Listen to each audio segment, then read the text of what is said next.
Hello everyone, 107.8 FM Himgiri की आवाज़ आपके अपनी आवाज़ में मैं हूं आप सभी के साथ आरजे ज्योति। और आज दोस्तों मैं आप सभी से मुखातिब हुई हूं एक बेहद ही खास बात और बेहद ही खास शख्स के साथ। जी हाँ, अक्सर आप सभी ने सुना होगा कि मिट्टी के जरिए किसान अपने खेतों में फसल उगाता है, मिट्टी के जरिए कुम्हार अपने बर्तन बनाता है, लेकिन मिट्टी के जरिए कोई अपनी तस्वीरों में रंग भरता है। जी हाँ, ये कहीं ना कहीं बहुत अलग बात है। तो आज मैं आप सभी को एक ऐसे ही युवा से मिलाने जा रही हूँ जिन्होंने की मिट्टी को अपनी तस्वीरों के रंगों के रूप में चुना। ये है उत्तराखंड में गोपेश्वर के रहने वाले आयुष बिष्ट, जिन्होंने की प्रकृति के रंगों को अपनी तस्वीरों का रंग बनाया।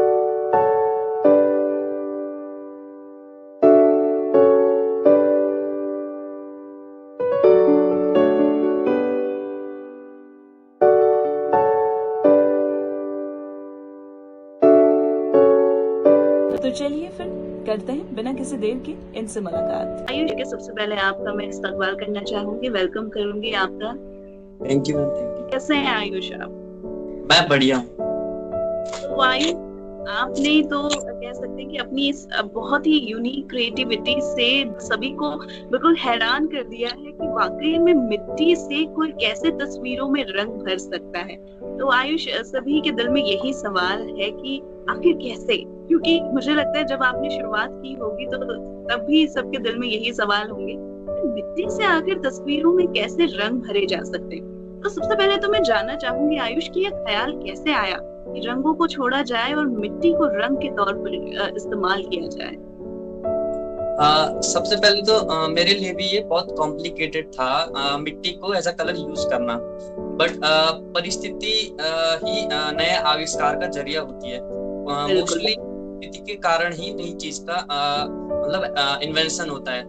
लाइक जैसे बल्ब तभी इन्वेंट हुआ जब उजाला नहीं था कि मेरा ना पेंटिंग का सब्जेक्ट था, तो अब ये था कि एक प्लस पॉइंट ये था कि चलो पेंटिंग का सब्जेक्ट नहीं है तो छोड़ ही देते हैं।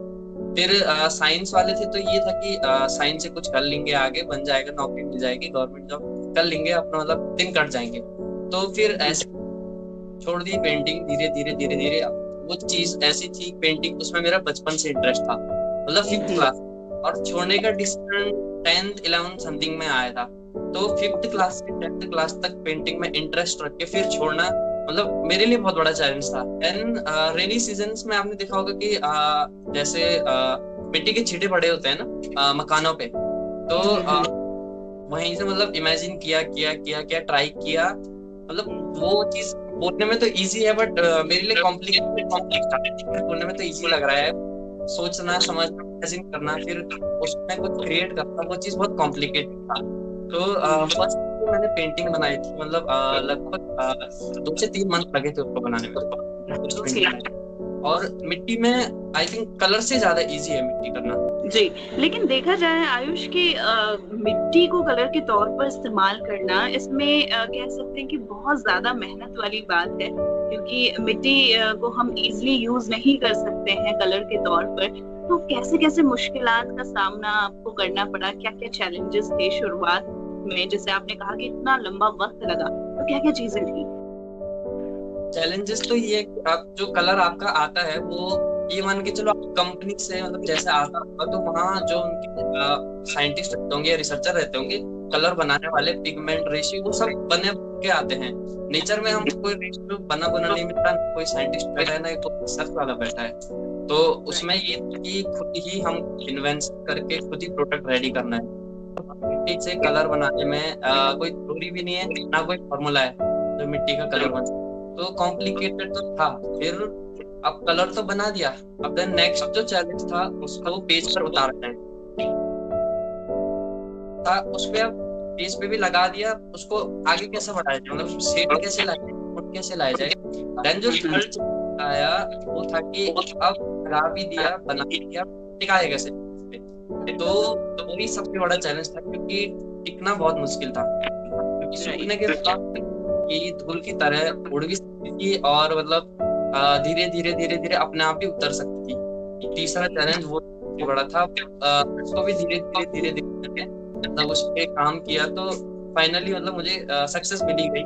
कि मतलब कैसे टिकाया जाए। अपनी पेंटिंग नॉन मतलब लोग समझते हैं गम्स या कई जैसे बॉन्ड्स उस टाइप से आते हैं, यूज करता हूँ, बट वैसे मैं करता नहीं हूँ। तो टोटली कहा जाए तो ऑर्गेनिक कलर्स हैं। जो आयुष है वो मिट्टी का इस्तेमाल करते हैं या फिर अगरबत्ती की राख का इस्तेमाल करते हैं, लकड़ी के कोयलों का इस्तेमाल करते हैं, इससे इसी तरीके से जो भी नेचुरल चीजें हैं उन्हीं का ये इस्तेमाल करते हैं। तो आयुष, वैसे एक पेंटिंग को आप जैसे आप इतना वक्त आपको हो गया है, तो कितना वक्त लगता है एक पेंटिंग को बनाने में? अब तो मतलब 1 घंटे में भी बन जाती है, 2 घंटे में भी। अगर अच्छी से अच्छी थोड़ा बड़ी पेंटिंग है तो 1 रात तो लगी जाती है। आपका मैंने सुना कि अभी इन दिनों एक बहुत ही खास प्रोजेक्ट चल रहा है और वो है हिडन कैरेक्टर्स। तो हिडन कैरेक्टर्स में आप बताइए, मैं भी बहुत इंटरेस्टेड हूँ जानने के लिए कि आखिर इसमें ऐसा है क्या। हिडन कैरेक्टर्स में मतलब मैं वो दिखाना चाहता हूँ जो अनछुई चीजें हैं। मतलब बुढ़ापा मोस्टली जैसे आप मान के चलो बचपन है, बचपन वो अनछुआ है। मतलब जब बचपन रहता है तब अकल नहीं रहती है, और जब अकल रहती है तब बचपन नहीं रहता। तो हमारे लिए सिर्फ याद बन के रह जाता है। तो मेरे कैरेक्टर्स है उसमें इस टाइप का है। मतलब पहले मैं पेंटिंग बनाता हूँ, मान लीजिए कि कोई एक्टिविटी में कोई मैंने कैरेक्टर बना दिया, देन मैं पहले पूरी फिनिशिंग देती हूँ अच्छे तरीके से। तो लोग सोचते हैं वो फाइनल हो पेंटिंग, बट वो फाइनल नहीं है। फिर मिट्टी लेता हूँ और उस पूरी पेंटिंग के ऊपर लगा देता हूँ, जैसे गंदा कर देता हूँ। तो उसमें क्या होता है कि आधी चीजें तो मिट जाती है, बट जो चीजें रह जाती है वो रियलिटी रह जाती है उसमें। तो अब देखिए लाइफ से इसको कैसे जोड़ा जाए, अपनी रियल लाइफ से। बचपन है, मिट गया, बट कुछ ना कुछ ऐसी चीजें जो अभी भी वहां से जुड़ी है, रियलिटी है ना, हिडन है। मतलब दिखता है बट हिडन है। लेकिन साथ ही आयुष, हमने ये भी देखा है कि आपका जो मेन इंटरेस्ट रहता है, आपकी जो पेंटिंग्स रहती है उसमें कहीं ना कहीं उत्तराखंड की जो संस्कृति है वो ज्यादा झलकती करते हैं, और खास तौर पे ओल्ड फेसेस में आपका ज्यादा जो है फोकस रहता है। तो कुछ इस बारे में बताइए। संस्कृति से तो हम जुड़े रहेंगे कहीं ना कहीं, चाहे हम जहाँ भी जाए, कैसे भी जाए, पेंटिंग में, चाहे हमारे वर्क में, पहनाव में, कहीं ना कहीं या बातचीत में या लैंग्वेज में, तो संस्कृति की टोन या कुछ तो आ ही जाएगी। देन जो मेरा दूसरा जो आपने ओल्ड फेसेस वाला बोला, मुझे ओल्ड फेसेस तो इसलिए ज्यादा पसंद आते हैं क्योंकि उसमें वर्क ज्यादा रहता है, टिपिकल होता है एक तो।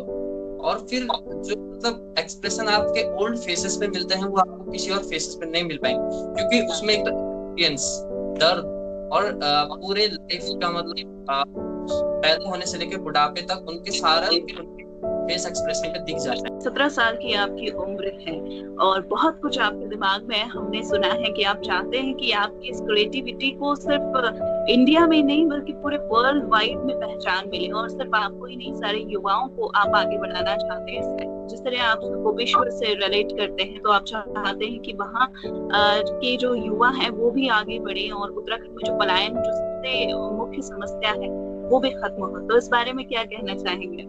मेरे साथ के थे साइंस साइड वाले, मैथ्स वाले थे, कई मतलब अच्छे पढ़ने वाले थे। तो वो भी 90 से अबव लास्ट में मतलब इतनी परसेंटेज आ गई, अच्छा खासा नाम है, इंटेलिजेंट लोग थे। बट लास्ट में फिर उसी में आ गए ना, एक भीड़ में, इंजीनियर वाली भीड़ में, कोई डॉक्टर वाली भीड़ में। डॉक्टर इंजीनियर बनना बुरी बात नहीं है, बट अपनी स्किल को भी देखना चाहिए। अगर अपनी स्किल पे ज्यादा काम किया जाए तो एजुकेशन तो अपने आप ही हमारे स्किल खुद सिखा देती है। बिल्कुल आयुष, ये बहुत अच्छी बात आपने कही कि अपनी जो क्रिएटिविटी है उस पर आपको बिल्कुल भरोसा होना चाहिए और उस पर वर्क करना चाहिए, जैसे कि आपने किया। तो आयुष, अब एक खास सवाल पूछना चाहूंगी कि फ्यूचर में आपने क्या क्या अभी प्लानिंग्स की हैं? क्या आप इस फील्ड में और अच्छा करना चाहते हैं, और क्या अभी माइंड सेटअप आपने बना के रखा है? जो मेरा दूसरा आगे फोकस है फिलहाल, तो ये तो अभी लोगों ने क्या कर रखा है, डिफरेंस कर रखा है। मतलब मैं अगर कभी पेंटिंग भी बनाऊं, पेंटिंग में भी मतलब मिट्टी की पेंटिंग में भी लोग डिफरेंस करते हैं, ये वहां की मिट्टी है, वहां की मिट्टी। आई थिंक मिट्टी पूरे अर्थ पे सेम ही है, ह्यूमंस अलग अलग रह सकते हैं घर में। तो मेरा तो सबसे मेन फोकस ये है कि जो पेंटिंग बने वो किसी एक के लिए ना बने, बने तो सबके लिए बने, ना बने तो किसी के लिए नहीं। मेरा सबसे बड़ा फोकस ये है कि जहाँ जिस कोने तक मिट्टी है उस कोने तक पेंटिंग जाए और इक्वालिटी फैलाए, मेन जो है। और सब लोग एक साथ बैठ के, कोई धर्म नहीं, कुछ नहीं, ना बड़ा ना छोटा, गरीब, कुछ नहीं, सब लोग एक साथ बैठ के जो पेंटिंग्स है मतलब या ट्राई करें कि कुछ ना भी करे, अपने हाथों से मिट्टी आप भी बनाते बहुत है। तो आगे मेरा एक कंसेप्ट है, मैं अभी मैंने डिस्क्लोज नहीं किया, बट नेक्स्ट ईयर तक वो मैं लॉन्च कर दूंगा। तो वो काफी बड़ा कंसेप्ट है और मैं उस पर खुद वर्क करूंगा। और अभी मेरे पास कोई टीम नहीं है, कुछ नहीं, मैं खुद ही वर्क कर। कंसेप्ट मेरा इससे रिलेटेड है कि वर्ल्ड जिस कोने तक मिट्टी है उस कोने तक मैं पहुंचूं, इस पे मतलब हर किसी का हाथ लग जाए, छोटा छोटा भी हो। बिल्कुल बिल्कुल आयुष, हमारी गुड विशेस आपके साथ है। जरूर आपके कह सकते हैं ये जो कला है वो दुनिया भर में फैलेगी। और आपने बहुत अच्छी बात कही कि कहते हैं कि मिट्टी से जुड़ा होना चाहिए, और आप हर देश की मिट्टी को एक दूसरे से जोड़ना चाहते हैं, कनेक्ट करना चाहते हैं। बहुत ही अलग, बहुत ही अल्टीमेट करके दिखाया है, जो शायद किसी ने कभी सोचा भी नहीं हो। आपकी कला सिर्फ एक कला नहीं बल्कि एक बहुत बड़ी इंस्पिरेशन भी है। अगर मैं आयुष, मैं चाहती हूँ कि आप एक ऐसे युवा हैं जो सभी के लिए, मुझे लगता है, एक बहुत बड़ी इंस्पिरेशन है। तो क्या छोटा सा मैसेज देना चाहेंगे सभी यंगस्टर्स के लिए? मैसेज मैं ये कहना चाहूंगा कि सबसे पहले तो अपने स्किल पे काम करें। मैं ये नहीं कहता सिर्फ पेंटिंग करो, स्किल बहुत कुछ है, देखो बहुत कुछ है। अपनी स्किल पहचान, और अपने साथ बड़े लेवल के लोगों को लेके ना चले, क्योंकि कुछ गरीब लोग भी हैं जो हमारे भरोसे बैठे हैं कि कोई उनकी हेल्प करे। अब लोग कहते हैं गरीब लोग ये होते, वो लोग ये होते, चाहे जैसे भी हो, बट अपनी तरफ से हमको बेस्ट करना है। थोड़ा भीड़ से हट के काम किया जाए तो उसमें ज्यादा मजा है। थोड़ा टाइम लगता है बट उसमें ज्यादा मजा है। ऐसी चीज की जाए जो मतलब एकदम आपको चीप भी मिल जाए, कॉमन भी मिल जाए, और आपके लिए बेनिफिट, दूसरे के लिए बेनिफिट हो। और ऑयल पेंटिंग में ना मेरा लॉस है, ना टीचर का लॉस, ना किसी और का लॉस है। बिल्कुल बिल्कुल, बहुत अच्छी बात आपने कही। इसमें किसी का लॉस नहीं है, बल्कि मुझे लगता है कि बहुत बड़ा फायदा है, क्योंकि हमें कुछ ऐसा देखने को मिलता है जो शायद हमने कभी आज तक देखा नहीं था।